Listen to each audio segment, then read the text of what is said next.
I posted something on my Instagram maybe about 2 years ago, and I was like, people who eventually become entrepreneurs, those who have done sales in the past, have a stronger chance of succeeding because they've learned two major things that you need to succeed as an entrepreneur: how to communicate your value to people and how to relate with people.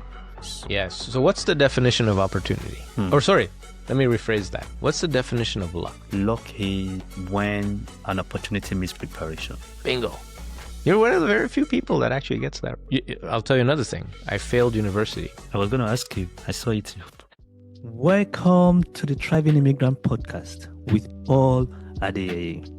This is where we share powerful stories of resilience, reinvention, transformation, and success. So whether you're a new immigrant, navigating a new life, or an aspiring entrepreneur looking for inspiration, this podcast is for you. Join me as we dive into real conversations with incredible individuals who have turned challenges into opportunities. Let's learn, grow, and thrive together. Cheers to a life of abundance. Welcome to the Thriving Immigrant Podcast. I'm your host, Paul Adeyeye, and I'm always excited to do this. I love having conversations like today. I am so excited. I'm joined by a remarkable young man. He's been in Canada for a very long time, but his story is a very fascinating story.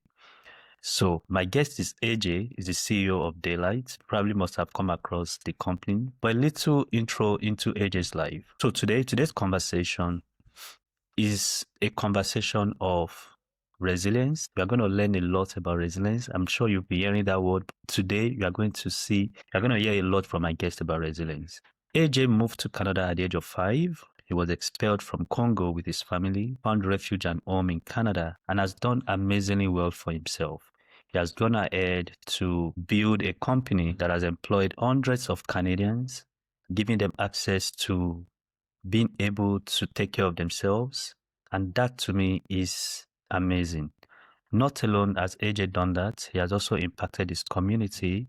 He's one of the top CEOs in Canada. He has done so well for his organization. So I'm really pumped and I'm excited to have this conversation with AJ. Alykhan Jetha. That's his name. Good. Thank you. Alykhan Jetha. So Thank welcome. you. That's a great intro. I should take that clip and use that somewhere else. Thank you.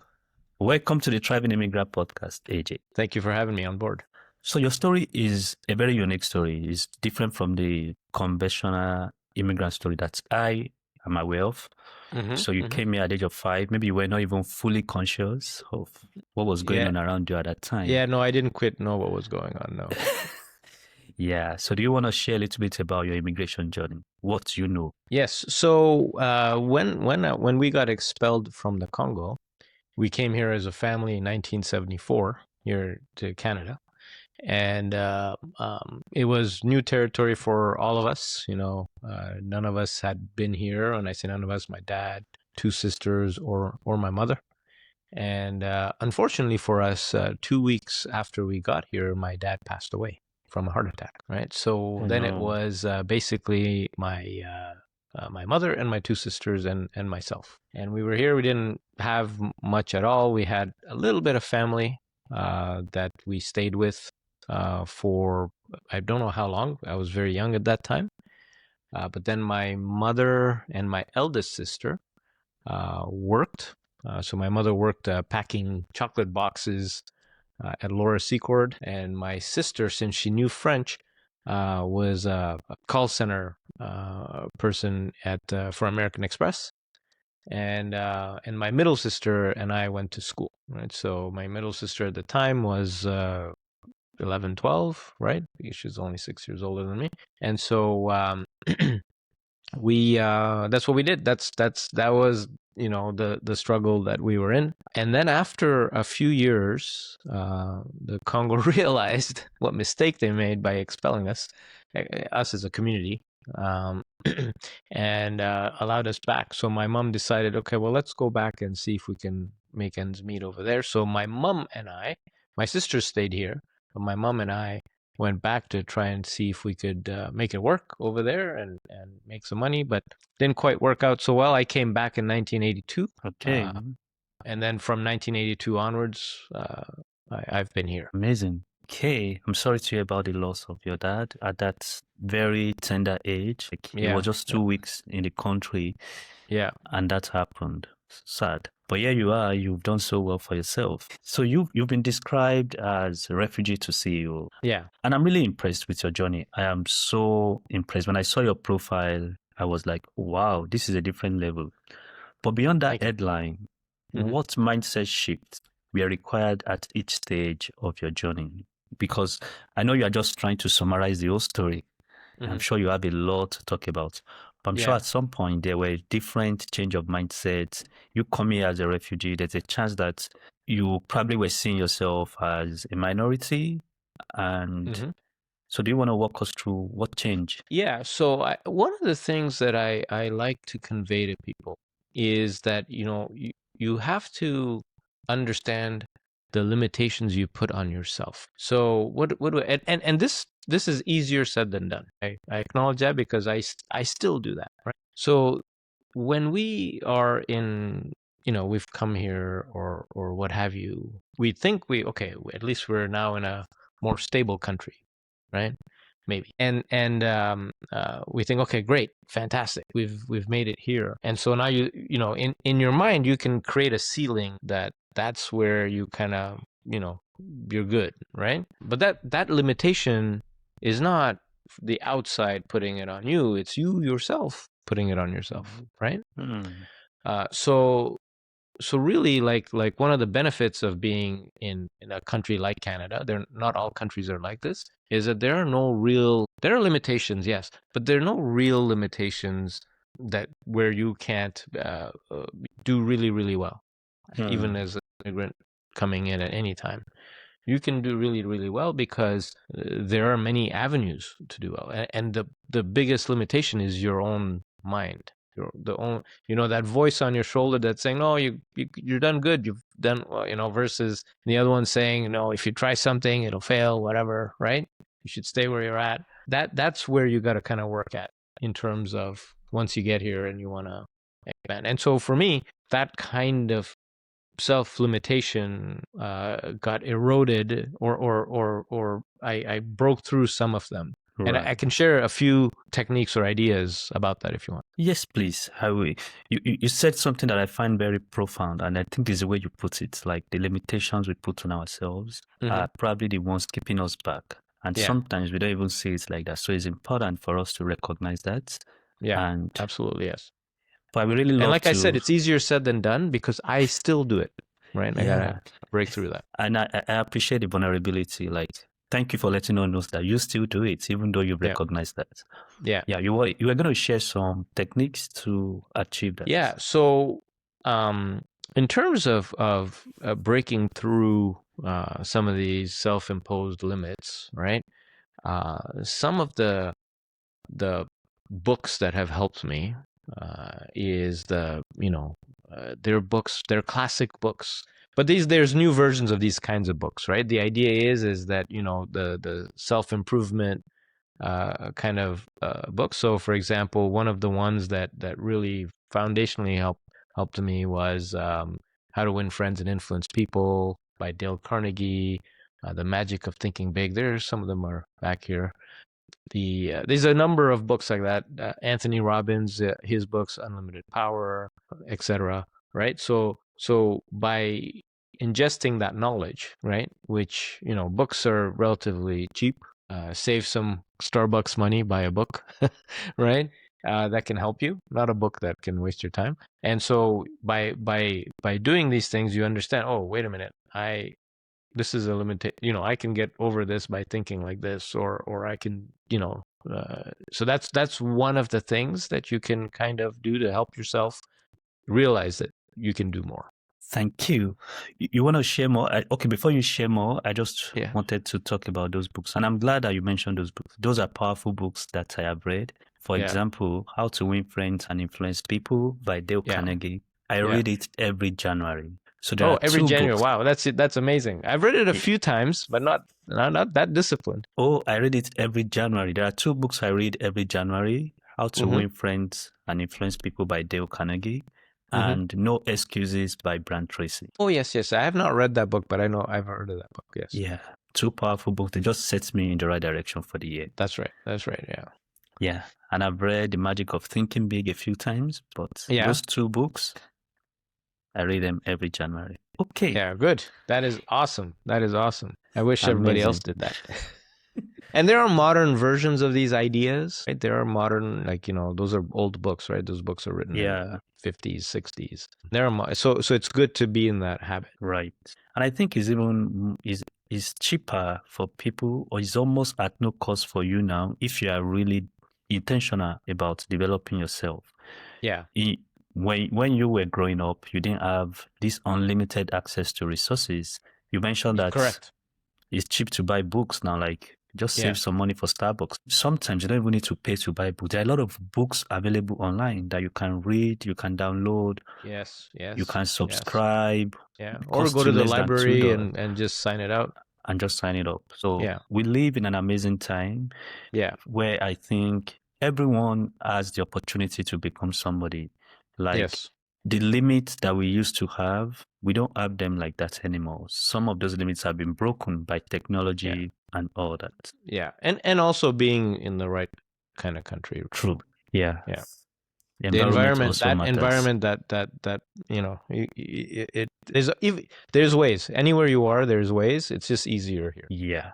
Because you can be so smart and intentional, but in the wrong environment, Mhm. you are going to be frustrated. But even Yeah. if you are not so smart, a little bit of good intention in Yeah. a good environment, you will likely do well for yourself. Exactly. Exactly. And that's one of the things that's great about Canada. Like this podcast I'm doing, my friends, people who knew me back in Nigeria, I'm sure every time they listen to a podcast, they are shocked. Like, where's this coming from? Nobody knew Yeah. I had this in me until Yeah. I decided Yeah. to just challenge myself. Excellent. And that's amazing. That's amazing. Thank you, AJ. I'm loving this conversation. I love the way you are giving us some nuggets. There's so much wisdom in you, and I really appreciate how you are communicating that in a very calm way. Thank you. Okay, let's talk about Daylight, your company. So when I saw your profile, I saw the company, I was really curious because I understand that when they found companies, they chase the biggest markets. Yeah. You chose a niche. Like your CRM only works for Apple. Is that true? Yes, that's right. That's right. Didn't start that way though. Okay, tell me. So before we go to that, one important step that is, I think, also important is, we were talking about books and self-improvement, right? One other ingredient that people should do as they come in is do sales, like do sales jobs. I'm trying to control myself. I really love the point that you raised, but I'm not going to stop you. Please go on. Yeah, because what happens when you're doing sales is you learn to develop a thick skin because you get a lot of no's, right?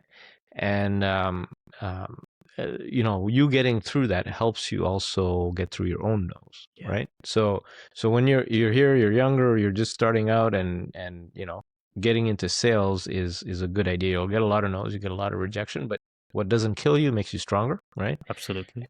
And also it helps you fine tune how to talk to people, how to listen to them, all those things that are necessary for you to advance in other careers, right? So anyways, that was the point I wanted to add. So now going back to the story of Daylight. So when I started the company, I started it as a .com, right? Back in the day. This is probably before your time. And so that was like and the idea was, you know how eBay works with auctions? You can put something up at an auction. I was thinking, well, most business is not done with auctions, it's done with negotiations. So you put something up for sale and you could say, this is my asking price, and people can come in and give you offers. And then you can negotiate on those offers, and then you close the deal. That's a platform I built at first. And then I went to go and get some VC funding and so forth but my timing was wrong. And what happened was that when I got to the top VCs in Silicon Valley, you know, and I was going to be selling them on the idea, I got there just as when the dot-com bubble burst. So that was May of 2000, right? And so, you know, we built that platform. It was working. We had some transactions, right? I went to get money to you know, to launch the business kind of thing. And that's when the bubble burst and there's no more money to be had. All the VCs retrenched, and that was that. So I had a choice to make, and that was, do I close the company? Because I had raised a little bit of friends and family money. Remember those sales skills I was talking about? Yeah. Started using those sales skills. So I raised a little bit of friends and family money. I built the platform. I went to these places, to, you know, to Silicon Valley to raise some money. I got to the very top, the topmost VC at that time. But when I got there, you know, the bubble burst outside of my control. Come back, I had to make a decision. Do I continue with the company and do something else, or do I shut it down? And the friends and family lost all their money. Right. So that was my choice. And between myself and, you know, at the time we were 4 people, and one of the other guys was still with us. He said, well, why don't we do consulting and pay off the friends and family money, the friends and family. And so that's what we did. We did consulting between that failure until we started developing Daylight. And Daylight, the application that you see today, was an application like I didn't, you know, so we were coding, doing stuff, and selling, right? Okay. And you know, that context switch, you kind of lose track of, you know, where things are at and so forth. So I needed a tool for that, and so I was going to switch platforms. We were working on the Mac at that time, right? I come originally from the Next space. There's a whole story there, and so we were working on the Apple platform. And do we switch to Windows and use one of those applications, or do we stay on this platform and make our own? Because there wasn't one. So we decided to stay on the platform and make our own. So there's a little bit of naivete there, right? It's like, how hard could this be? Right? So we just dove in and did it. And so that application then we used as a leverage to say, hey, look at what we can build. Why don't you hire us for custom development, right? And that was the consulting we did for a little while. But then people started seeing the application and said, well, you know, I just like to buy the application so I can use it. And so we turned it into a product. And that's how Daylight was born. So it wasn't I set out to do this like that. That's how the application was born. Yeah. Your story is so fascinating. I love how you explain that journey, because I think in entrepreneurship, most of the time, you don't know what the end goal is at the point when you're starting. You don't. I mean, sometimes you do, but but most of the time you don't. It can zigzag. You got to be flexible and resilient. You got to be flexible and resilient, and also know when an opportunity is presenting himself to you. Yes. So what's the definition of opportunity? Or sorry, let me rephrase that. What's the definition of luck? Luck is when an opportunity meets preparation. Bingo. You're one of the very few people that actually gets that right. But that's exactly right. Right. So when these events occurred, you know, I was able to take the opportunity because I was somewhat prepared, and not necessarily completely prepared, but I was somewhat prepared. And you know, we adjusted and adapted as we went, but we were open to the opportunity. So it looked like we got lucky, right? But you know, that preparation and all that is what you need.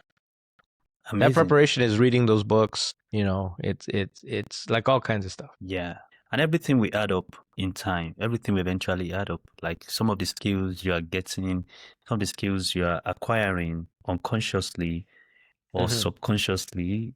Yeah, you might not be able to even pinpoint which skills that will help you or that is currently helping you. But when you look back, you'll be like, like you're talking about learning how to sell. I posted something on my Instagram maybe about 2 years ago, and I was like, people who eventually become entrepreneurs, those who have done sales in the past have a stronger chance of succeeding because they've learned two major things that you need to succeed as an entrepreneur: how to communicate your value to people and how to relate with people. Yes. Exactly the points we were talking about earlier. Yes. Yeah. So yeah, it's good to to learn that daylight was not even the goal from the beginning, but because you offer those consultations and people were now asking that, oh, can we have this app? Can we have it? Interesting. So how has it been? Do you still offer it solely on Mac, or can people using Windows access it now? So no, it's still exclusive to the Apple ecosystem. Okay. However, we've evolved now to software as a service. It's cloud backed, and in the cloud we have APIs, we have integrations, all that kind of stuff. So that all that is happening, and at the moment it's still in that arena. It's not going to always be like that. It will change, but at the moment that's what it is. Yeah, and there's a big for our target market. There's a good size of businesses that are in the Apple ecosystem. Yeah, I agree with you, especially in North America, I think. Yeah. I mean, we have customers all over the world, right? We have customers in some 80 countries around 70 to 80 countries around the world. But like, the majority is in the US, Canada, Europe. Well, I mean, look, so US, Germany, UK, Canada, a bunch of Europe, right? So the more the Western countries. Right. Oh, that's impressive. Good job. Thank you. I want to take you back briefly to your journey. So during those times when you were seeking fund, you were in your 20s. So when which part? So the part when you were seeking funds from friends and family. And the seeking the funds. So was Yeah. I? Hang on a second. Let me Were you in just your compute 20s that. or your 30s? I just have a was. feeling you were very young. I had just gotten married, right? Okay. So I was I had just turned 30. Did you ever work as a conventional employee for Oh anyone? yeah. So from when I was young, I had to do. I was a stock boy at the Bay. I did all kinds of any kind of work. So here's another interesting story.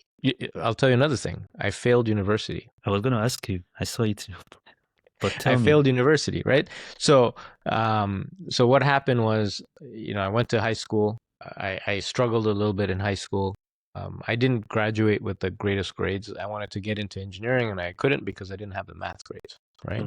So I got into York University for poli-sci, or that's supposed to go to a BCom kind of thing, but I could not. It was just not me. So I failed first year York University, which is quite a feat apparently, right? You fail first year university, and because they make it hard for you to fail, right? So that you can. But I failed. And what I learned about myself in that, so in every failure there's what you're going to learn about yourself. I learned that I need to be hands-on, right? You discovered yourself. Yeah. So then I went to Seneca College, and I went into CET, computer engineering type, which is more hardware based, and we were actually doing so there I excelled. I graduated with honors, right? Amazing. But that was because I was doing stuff with my hands. And I learned that I need to I can't be academic. I can't be purely academic. I have to kind of, do this kind of stuff. So that, so I went from that to Seneca. And in Seneca, I took a co-op program. It's another thing I tell people is if you can, grab a co-op program, because in the co-op programs, you're getting different jobs. Right. I learned what I didn't like. So I learned that I didn't like working for big companies. I like working for the different co-op terms, right? So I learned that I prefer working for smaller companies, and that's how I started my first job after college. In between, I had, like I was saying, stock boy, I can't remember. I had all kinds of like little jobs, delivering newspaper, that kind of stuff. Then my first official job after college was at a place where I learned to do some hardware. Where I was doing hardware. So I was the guy that, they would sell a system. I was the guy that would come and install the system, right? So like a techie kind of thing. And it was just computers, just like PCs and stuff like that. Nothing too fancy. Wow. Yeah. So now what happened was interesting. So at that time I was, this is the preparation part. I was looking at, I wanted to get into programming. I wanted to do that kind of stuff. And I found this platform that I really liked called the Next platform. And I tried to get jobs with some companies that use that platform. And I couldn't get a job because I didn't have a degree. I had a diploma from college, but they were looking for comp sci or electrical engineering or one of those kinds of degrees from one of the all the companies in Toronto that were using this platform. That was their minimum criteria, and so I couldn't get in. But I was I really wanted to go there. What I would even do is I would go to the world's biggest bookstore at the time, because I couldn't afford to buy books, like the computer books, right? Because those are expensive. And so I would go to the world's biggest bookstore. This is even before I graduated, and I would go to the second floor. So the world's biggest bookstore at that time was on Elm Street, near Eaton Center in Toronto, right? And I would go there, and I would go to the second floor, go to the computer section, and I would read the books there. So I'd be there the whole day. I would hide away from the staff so that they don't kick me out. And my feet would cramp, and because I would be standing and reading the whole time. Oh, no. Right? So anyway, so I learned a bunch of things, and I knew that that's the platform. I wanted to go into that platform. And finally, what happened was at that job that I'd gotten, after 6 months, I got laid off. Again. Yeah, so that company went under because of mismanagement, right? Okay. I was just a tech there. I was nothing, right? So now I was on unemployment insurance. I had got a little bit of unemployment insurance. Okay. So what I did was I went back to those companies that didn't hire me because I didn't have the degrees, and I said, I'll work for free if you can give me equal time on a computer, because I couldn't buy one of those computers. They were like $10,000, right? So I said, I'll work for free during this time for however many hours you need, and then you just give me equal time on a computer so I could learn, right? So I was a trade. So I said, I'll do whatever you need me to do. Sweep the floors, run errands, whatever you need me to do, deliveries, anything you need me to do in those hours, and then just give me. So one company took me up on that. Wow. And and I started doing this thing, and then after a while they said, well, just keep working, because I was making some applications for them after a few months. And don't worry about the doing errands and whatnot. So I got even more experience, and then that company folded as well, went under. It was a difficult time in the economy at that time, right? Yeah. So now I have experience, right? I have experience. So I went back to the other companies that were still in business, and I offered my services again, now with experience, right? Amazing. And so one of those places took me in, but just not as a programmer or anything like that. I was just helping the sales guy put the systems together when he's doing demos to it was police software, went to the various police forces. So that's what I was doing that's how I kind of got into the whole programming space. I'm glad I asked you this question, because you almost didn't want to say it, because there's a lot you've said in this last one. Very powerful. I think one of the things I find very interesting in this last story is how you were able to discover your strength early enough and not judging yourself by the wrong things. Yeah. Because you have to forgive yourself. You have to forgive yourself and find your strength and leverage that strength. Yeah. Reminds me of, I don't know who has this quote, that everybody is a genius, but if you judge a fish by its ability to climb a tree Mm-hmm. is going to live his life thinking he's stupid. Yeah, exactly. So a fish will not struggle to survive in the water. That's Yeah. natural habitat. But an animal that doesn't belong, that is not meant to survive in the water, will struggle to swim in the water. Yeah. You failed, but you quickly realized that maybe there are other places you can thrive, and that has really helped you. Yeah. That's a powerful one. Thank you for Yeah. sharing. Yeah. Failure is not the end. So, as an immigrant, you've built MarketCircle, your company, into a very remarkable organization because it's been recognized as a place to work, a great place to work in Canada multiple times. Yeah. What's one decision you made that felt risky at a point, but paid off in the long time? Oh, there are a few of those. I'm just trying to think of what I mean. Starting a business with the .com thing, that was a risk, but in the end, it paid off if you think about it, like in terms of where I am today, right? And instead of folding the company, keep it going and doing consulting work, that was another risk, right? Then even turning Daylight into a product as opposed to continuing on the consulting route, right? That was a risk.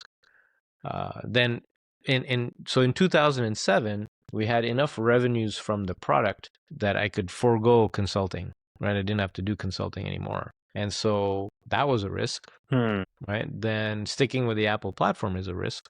Yeah, Still that's a risk. a big risk. Yeah. Then going to the cloud when we did the SaaS thing, that was actually a really big risk because we had to navigate that very carefully. So many risks along the way. And there's things I did that failed as well, right? So those are the ones that helped me get to where I am today. But there are others that I did that also went nowhere. But then I don't even think about them. I don't remember them. I don't. Yeah, it's out, right? Yeah. Maybe I learned the lesson from what I did, but then I don't even think about that, right? So I was saying about forgive yourself, right? That's really important because I find people sometimes what they do is they make a mistake and they hang on to that mistake, right? And then they become paralyzed for other things, or they keep turning on that mistake, like in their mind, right? You have to get rid of that. Like it happened, yes. Now you're in a bad situation. Yes. Okay, well, just you can dwell on it because that prevents you from getting out of the situation, right? This is I don't know where I learned this. Maybe in one of those books, probably in one of those books that we were talking about. But you just have to let go, forgive yourself, learn from the lesson, and go to the next. Actually, it's sales that help me with that. Yeah. How many times you get no, right? I used to go door to door selling vacuum cleaners, right? Back in those days. And so how many times the door got shut on me, right? I hated it. It's not, I didn't like it, but that, you learn that failure is not the end. Absolutely. Yeah. Giving yourself grace will really help. Yeah. I strongly believe that for every mistake we make, most of the time you react or you make some decisions. Let me use the word. Most of the time you make decision based on the best knowledge that you have at that time. Correct. Yes. Yeah. That's the only way. Yeah. So it is the outcome that now determines if it's a good decision or a bad one. But if you look back, you're going to realize that you made the best decision based on the knowledge that you had access to at that point. Yeah. Yeah. And there's really no point not forgiving yourself, drooling over it for a long time and saying, oh, I'm not going to make progress anymore. Like I disappointed myself. Yeah, I know it's hard, but truly you need to give yourself grace so you can make further mistakes and move on in life. That's right. And I've made more mistakes than, I've made more, in retrospect, I've made more bad decisions than good ones. Right. But the few good ones, we override the bad all ones. the bad ones. Right. And so it's like that in general, like this, if I were to dwell on all my mistakes, I would be paralyzed and I wouldn't do anything. And so I have made lots of mistakes. I still make lots of mistakes. Yeah. And you have to learn from it and move on. And you have to forgive yourself. Like that's, I just forget about it. Sometimes somebody will bring it up and I'll go, oh yeah, I completely forgot about, like, sometimes somebody will say something that we did that we failed on, and I'll be like, we did that? I don't even remember that. Right? Yeah. And then I remember, of course. But the point is that, those things, that learn the lesson from it, just forget it. Yeah. Right. Mistakes are privileges as far as I'm concerned, because Yes, you got the chance to make the mistake. mistakes. I like that. I like that. I like that. There's another thing that you said that's important, and that is the the information you have at the time, right? When you make a decision. So another thing that I find, that's, yes, you want to find as much information as possible, but there is a point where you're either going to be stuck by, a paralysis by analysis kind of situation, and you don't move, right? And you need to move, right? So at some point, based on the information you have, you make the decision, and it could be the wrong decision, right? But then you can't dwell on it. You just gotta adapt and move on. Thank you for expanding on that thoughts. Okay. This question I'm about to ask you is probably the biggest question on everybody's mind right now. You have been in the tech space for a long time, almost all your life. Yeah. There's something changing right now. I know it's been there for, let's say, 2 years, but the acceleration of AI is just mind blowing. The rate at which things are changing is per second. Yeah. So for you, being in the tech space for over 30 years, what are your thoughts? So it's certainly a very interesting time. It's there's a lot of changes happening. But there's also, in any of these cycles, there's a lot of hype and there's reality, right? So if we look back in history, the previous thing was blockchain, right? Everything was crypto and blockchain. And then some useful things came out of it, but all the other hype just kind of disappeared, right? I forget what was the thing before that. There's always these cycles. Now with AI, there's a little bit different, but I kind of look at it as like the introduction of databases, or the introduction of consumer applications. So for example, prior to accounting software, we used to have people doing the calculations manually, and you'd employ like 50 people to do all your calculations for your ledger in a bigger company, etc. And now this application comes by, and those 50 jobs are no longer needed, replaced by one person doing the data entry into the software, right? So those 49 jobs are gone, right? Now, those 49 people, they could have done two things. They could have said, oh, this ate my lunch and now I can't do anything. Or they could have learned new skills on learning how to manipulate the software so that they become in demand when another company is looking to, take 50 people payroll and move it to one plus the software, right? So that's the same kind of shift is happening now, I think, right? And so you as the individual must adapt to this new reality, right? Otherwise you'll become like useless, right? And if you're useless, then you go on down, right? But this is again mental framing, right? Yeah. Here's the situation. So what do you like? For example, one of the things that people a little bit of my pet peeve is that, okay, so you have a 9-to-5 job, right? You're working 9 to 5, 5:30. It's my personal time. It's my family time. It's this or that, right? And I don't do anything else to advance.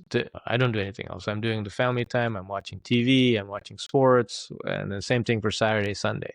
That's the time where you can actually prepare for the next leap, right? That's the time you can say, yes, I have a family. Yes, I have children, whatever. I got to take care of them. I'm going to do that. But, between 10 at night and 11 at night before going to bed, you can take 1 hour and learn, you dive into, for example, let's say AI.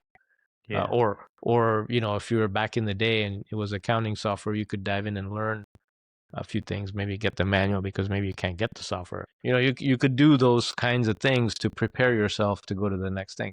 It's when people are saying, well, it's 9 to 5, it's the company's responsibility or the government's responsibility to make sure that I'm well taken care of. Bullshit. It's not, right? This is the privilege of being in an open, free society. It's up to you, right?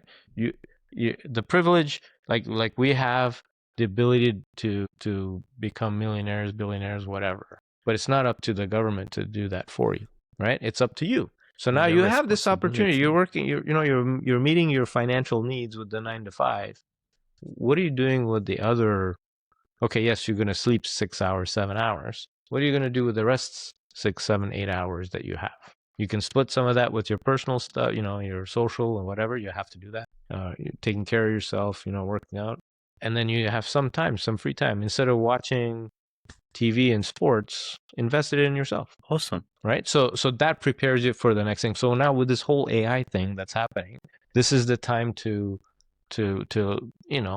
learn the skills, to learn how to manipulate this thing so that, in your current job or even your next job, you can leverage that and advance. Right? So you invest in yourself, preparation. Right? When your current job says, we're getting caught behind on this AI thing, who knows anything, and you put your hand up, they're gonna go to you. Yeah. Right? So that's one of my pet peeves, is that people have this 9 to 5 mentality. It's other people's responsibility. No. It's your own responsibility. Thank you, AJ. So if you are loving this conversation and you've not subscribed to the Thriving Immigrant podcast, please subscribe and share this with someone. There's a lot of wisdom that is being shared on this podcast. And these are things that you should be paying for to get. Like, this is a masterclass that AJ is delivering. Thank you. I think you said a whole lot of things. Just to summarize, this is not the time to be complacent. This is not the time Correct. Very good word. Yeah. This is the time to adapt and look at the opportunities in what is going on right now and ask yourself, what's going to happen to you if you don't upskill in the next 5 years, in the next 3 years? Yeah.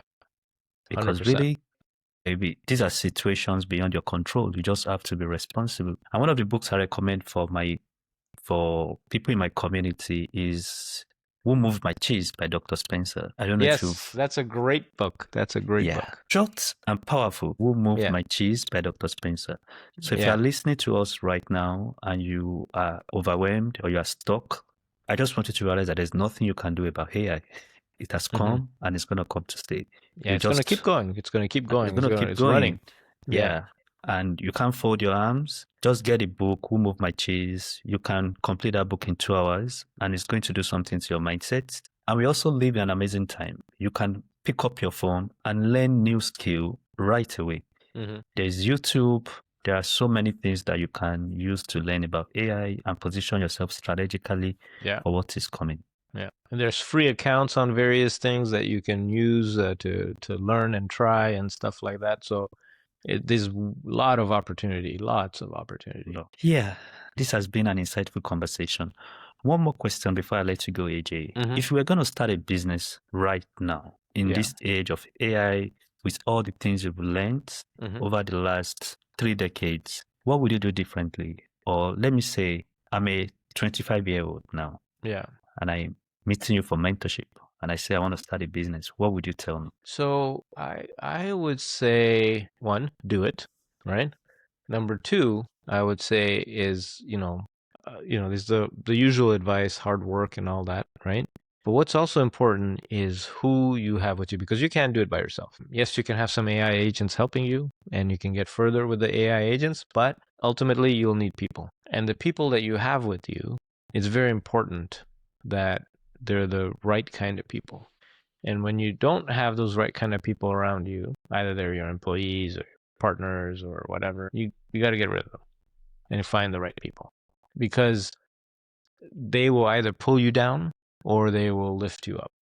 Right? And so in one of those books we talked about, there is the story of they give the example of the of crabs in the basket. Yeah. Do you know which one I'm talking? You know which one? The thing is, one crab tries to come out of the basket, the other crabs pull it down. Yeah. Right. I can't remember the book, but I remember the story. Yeah. And so you need to make sure that you're surrounded by people that push you up. Right. 1. Number two is that the people that you hire or who are working with, contract, whatever, that they keep performing, because otherwise you're going to have to be carrying baggage. Wow, profound. Thank you, AJ. This has been a very great conversation. I've learned so much, and I'm sure someone is also learning by listening to everything you've said. Thank you for being a thriving immigrant. Thank you for what you are doing. And thank you for letting your light shine. How can we contact you in case somebody wants to reach out? Well, thank you for having me on. And I think this is a great podcast, by the way. A lot of people should subscribe. You can find me two ways. One is our website, which is daylight.app, DAYLITE.app, and you'll find about our application. Or you can find me on LinkedIn, which sometimes I'm there, sometimes I'm not. I'm not the greatest at socials.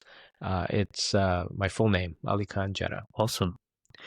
It's been a wonderful time with Alykhan Jetha today. So if you found this episode, if you found it insightful, share it with someone. Be a blessing to your community.